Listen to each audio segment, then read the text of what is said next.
We have, as a species, long suffered the results of a civilization with foundations for understandings built upon outdated belief systems, and a funded academic institution in which one is rewarded for repetition rather than that of pioneering a theory which could shine a light upon the oldest, most controversial corners of human civilization. Where did we come from? How old is human civilization?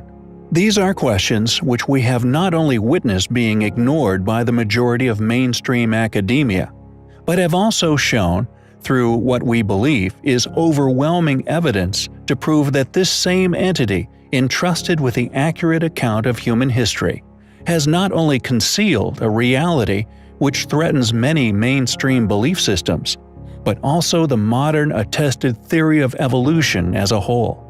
Entire chapters of human history, and also, more than likely, entire branch-off subspecies of giant humanoid remains removed from the history books, concealed within kilometers of hidden artifacts, hidden away, withheld from the masses, often in favor of profitable avenues, born out of stability of understandings which powerful institutions grown out of which, in turn, protect their own survival, rather than that of the allowance of furthering the understandings of the common man.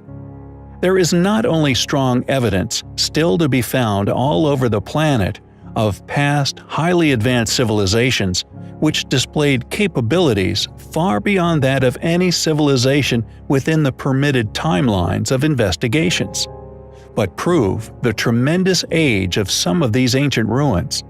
These relics, far from mere ruins, are in reality more accurately described as the fossilized remains of human activities that do not just stretch a few 100,000 years into the ancient past, but due to the time needed to develop such features, are indicative of a civilization nearly or possibly over 1,000,000 years in age.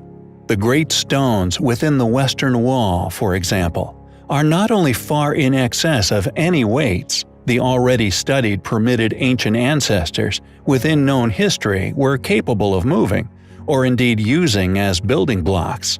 But fortunately, this site still possesses ancient wooden stakes, presumably once used within the method of construction, which, regardless of the fact that the method is still an enigma to modern understandings, the wood, in contrast to stone relics, can indicate an age as to when this foundation was undertaken, petrified, fossilized, now stone blocks of what was once wood, that are unquestionably of an incredible age, support our argument of this far-spanning, currently dismissed chapter of ancient human civilization, which, if embraced by mainstream science, would not only prove this past beyond doubt, but would in turn threaten many currently highly profitable and as such extremely powerful and in turn influential belief systems and the institutions which have grown up around them in regards to ancient human origins and development. Fossilized tree roots can also be found upon the megalithic blocks of Gornja Shoria. Many other sites, like that of the inexplicable ancient temples of Petra, in some of the less publicized areas of the site, display immense erosion regardless of the site's relatively sheltered location. It seems that many of these oldest of sites not only often lay below several feet of sediment, which due to the funded and as such same rhetoric within geological studies forbids said sites to even be recognized as that of the past work of intelligent man. Due to this immense age, any human remains that may have been left by these ancient builders would have long turned to dust or have been fossilized at the site. Concealed upon their discovery, or like any site which gains notoriety within mainstream media, secretly revisited and ransacked of any evidence of this incredible age. We believe that possibly the only remaining traces of these past ancestors can now only be found within the most obscure and curious of places, like that of the Altamura man, for example. A rare fossil, apparently of the genus Homo, Discovered in 1993 in a karst sinkhole in the Lama Lunga cave near the city of Altamura within Italy, that thanks to its location and the near impossible feat it would be to remove him, has been left in situ for the world to see, and thanks to where he fortunately lay, has been slowly growing ever since his death. He is quite possibly of an immense age and died an incredibly long time ago, and has, instead of slowly decaying away, fading away like the world which he once lived within, has continued to be preserved in the calcite that has grown around him. Remarkably well preserved but embedded in stalagmites and covered in a thick layer of calcite, the find was left in situ in order to avoid damage. Research during the following 20 years has been based mainly upon documented on-site observations. Consequently, experts have conveniently remained reluctant to agree on a conclusive age, and have thus never arrived at a mainstream consensus on the species it belonged to. In a 2015 paper published in the Journal of Human Evolution, it was announced that the fossil was apparently a Neanderthal, and dating of the calcite has revealed that the bones are possibly older than 187,000 years old. How old is human civilization? Where do we come from? These questions persist, and as such, so do our endeavors of exposing the truth regarding the reality of these remarkable relics of a now forgotten history. Relics which we find highly compelling. Since the rediscovery of what is unquestionably the most puzzling, astounding, and enigmatic site on Earth, the Great Pyramids and the Sphinx of Giza, we have been led to believe that what could be described as an astonishingly accurate yet somewhat vandalistic later addition was once put there by a caliph named Al-Ma'mun. Now popularly known by its coined title, Al-Ma'mun's Forced Entrance.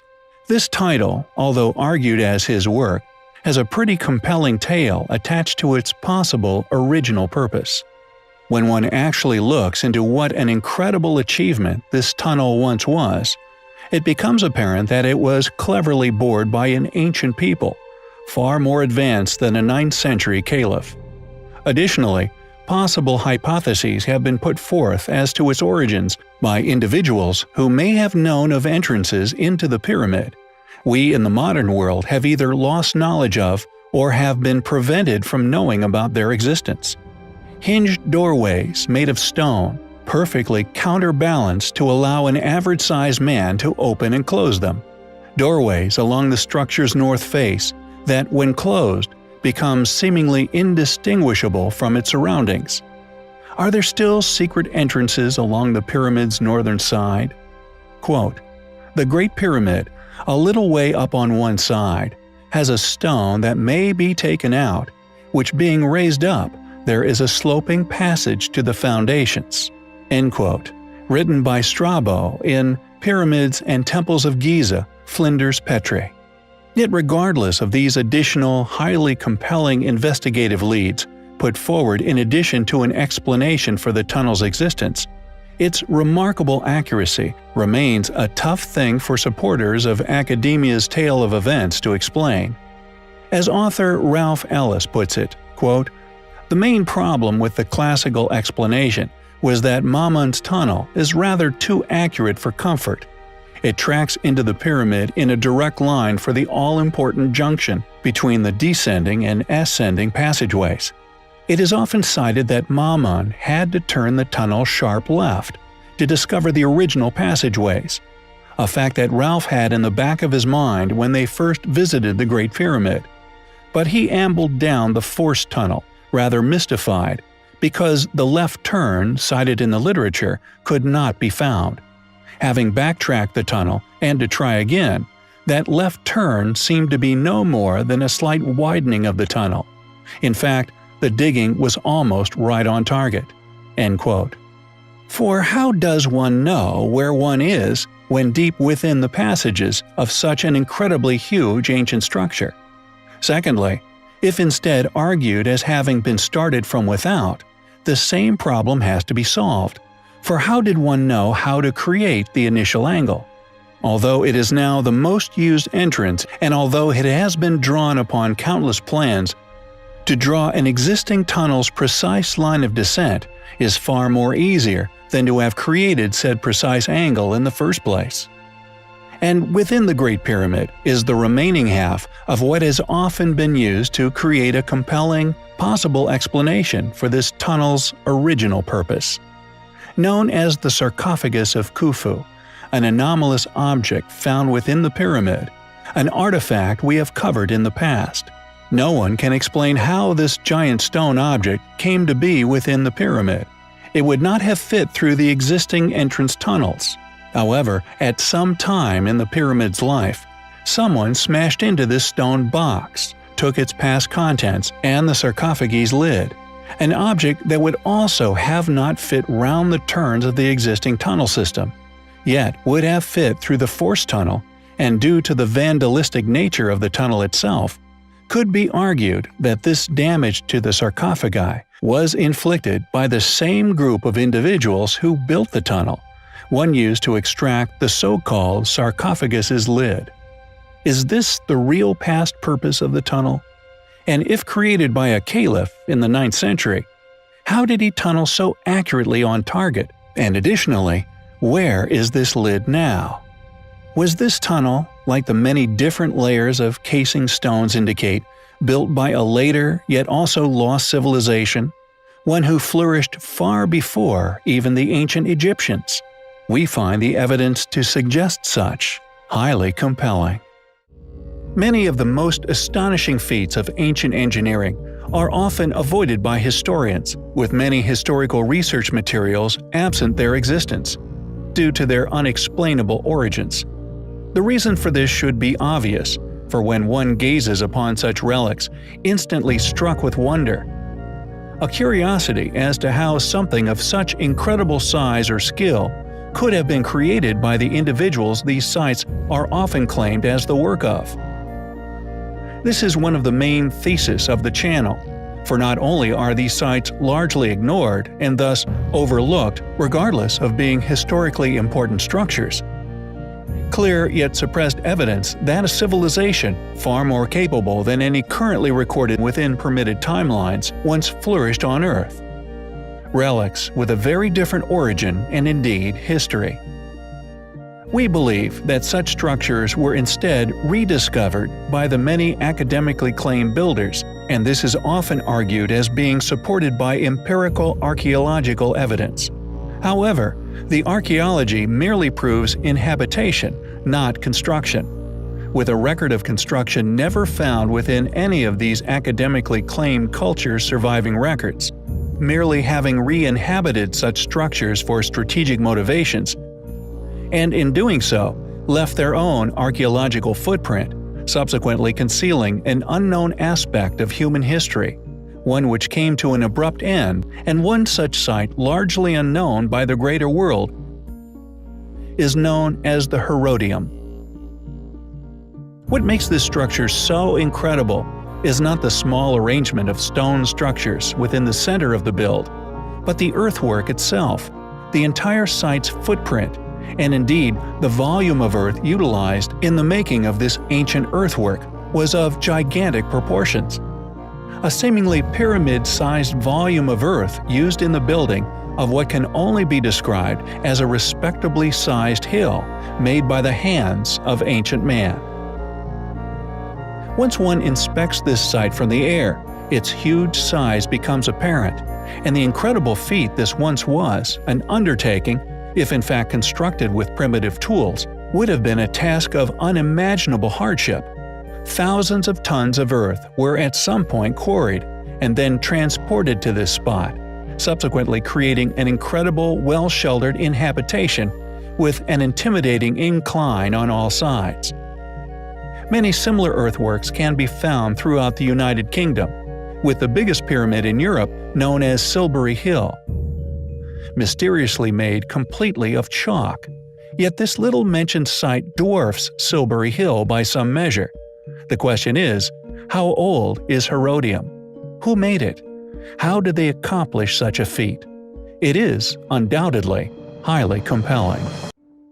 Peru undoubtedly has one of the most compelling collection of ancient ruins that can be found anywhere on Earth. A vast collection of astonishingly well-preserved, incredibly ingenious, complex-designed ancient settlements, infrastructure, irrigation, agricultural designs, with countless others, often incorporated or accomplished through the creation of precisely executed, purpose-built structures, with incredible features to accomplish built-in functions of astonishing ancient contraptions. Contraptions modern man has not only learned about through the building of these sites, but thanks to the brilliant condition of much of ancient Peru, the work of the as-forementioned polygonal civilization, one of 4 lost civilizations, which we have personally identified here on the channel in prior videos. Feats of engineering which enabled us to use identified methods and signature stonework to ultimately verify the work of separate civilizations, which due to modern belief systems and the profit and control this provides to those who profit from said societal infrastructures, is actively hidden by a mainstream academia's morally destitute funding structure. Yet, regardless, these sites eventually deciphered and understood by modern studies. Moray, for example, is an ancient ruin that displays the levels of advanced knowledge that the builders once possessed. These step-like designs are also found at Ollantaytambo among others, although appearing as the steps of giants, were in reality used to acclimatize different plant species, often types of crops, herbs, and food producers to a different altitude to where they were native, allowing this ancient civilization to take food-producing plant types high into the mountains. These extraordinary ancient builds, studied by countless talented individuals for many years, have now been decoded and understood in depth, in particular the infrastructure, and the fact that it is unquestionably far too advanced to be publicly claimed as the work of the Incans. Thus, this has culminated in the academic world being forced to not only admit this, but do so in such a way that anyone who continues to press the issue soon realizes it is not only a confession in regards to their awareness of past, now lost, once highly advanced ancient civilizations, but is a broad categorization of said ruins as pre-Incan. And just like the incredible network of water channels previously covered, which connect many ancient settlements which allowed water to be pumped from places of abundance to places of drought, providing precious water supplies to countless ancient sites, the Yoktails are yet another collection of incredible ancient structures which you are unlikely to hear about in mainstream historical studies. Yoktails came in many shapes and sizes. These incredible builds were once enormous freezers, not only used to create ice in cooler climates, but to store it during the hotter times of the year. These miraculous inventions, from spiral designs, wind tower designs, and ingenious vent placement designs, all assured cool air would continuously flow into vast underground portions of the structures. This either created ice or allowed ice to be stored and kept in a frozen state for an impressively long time. Refrigeration and the benefits of such were unquestionably understood by the builders of these structures. Yet modern utilization of the same methods of food storage, that being refrigeration via modern technologies, is only a very recent development, with much of the world until the turn of the century still salting meats. The question then is, how did this ancient civilization know about the benefits of cool storage? How did they understand how to build these structures? Where did such ideas and ultimate utilizations originate from? Was this knowledge possessed by an even older lost civilization, one in which the members responsible for the Yoktails were once members of? Yoktails, ancient refrigerators, are undoubtedly an incredible aspect of Peru's ancient relics which we find highly compelling. We have in the past covered a number of the impressive Stone Age relics that can be found all over the globe. enormous stone menhirs, henges, and dolmens, nearly all of which have been attributed to our distant Neolithic ancestors. Enormous ancient earthworks, many built with such precision that regardless of the fact that sites like Newgrange, for example, is not only covered in thousands of tons of earth, but also possesses stones used to form its long passageway entrance far into the hundreds of tons, were so accurately placed that the site's entrance, along with many similar sites, are perfectly aligned with the winter solstice. And due to the fact that much of these sites are buried under such enormous volumes of earth, the true size and indeed undertaking these once were is still largely unknown and academically underestimated. It seems that for some as yet unknown reason, this supposedly primitive age within the development of the modern man were not only obsessed with solar, planetary, and satellite precisions, but were able to create such monuments with such huge erosion-resistant stone megaliths, so precisely plotted within the local geography, that they display an extraordinarily detailed level of astronomical knowledge. Many said alignments perfectly depicting orbits so complex that we, the modern man, have only very recently learnt ourselves, which has in turn allowed us to understand the coded messages and chart the near-perfect precision behind the motivation of many of the most impressive Neolithic sites.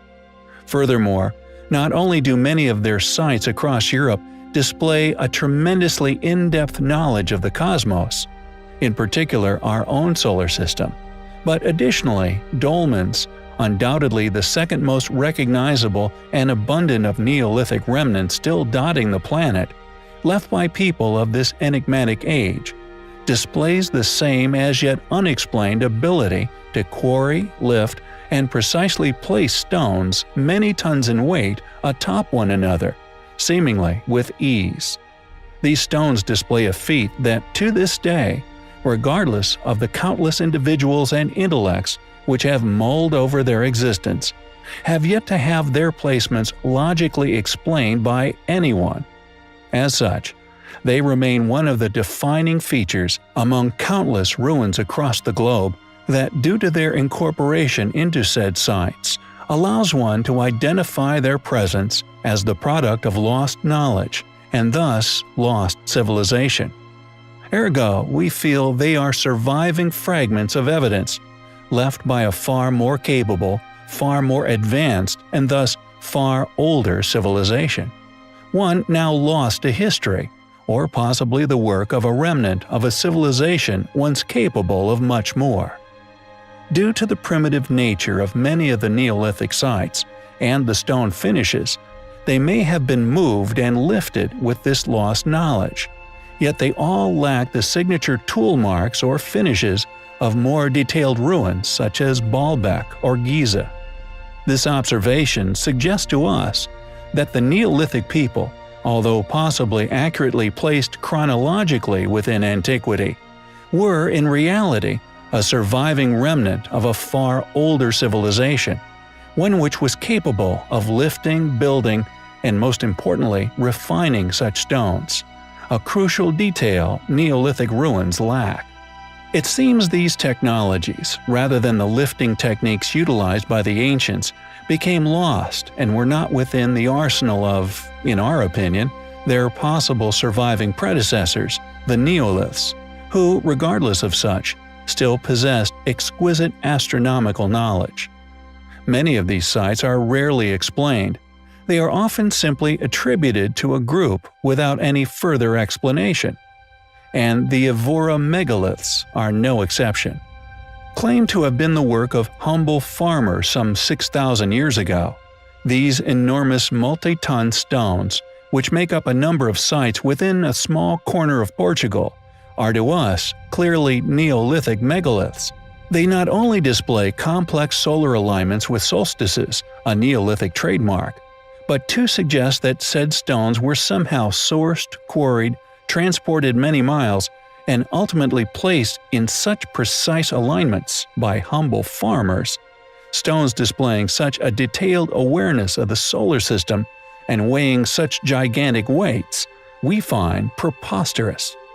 Not only were the weights of these stones far in excess of what the said people were capable of working or lifting, but to suggest so, we feel, is clear evidence of conspiracy, a concerted effort to hide a huge chunk of our own history, and indeed what these ancient people were trying to tell all of us from us all.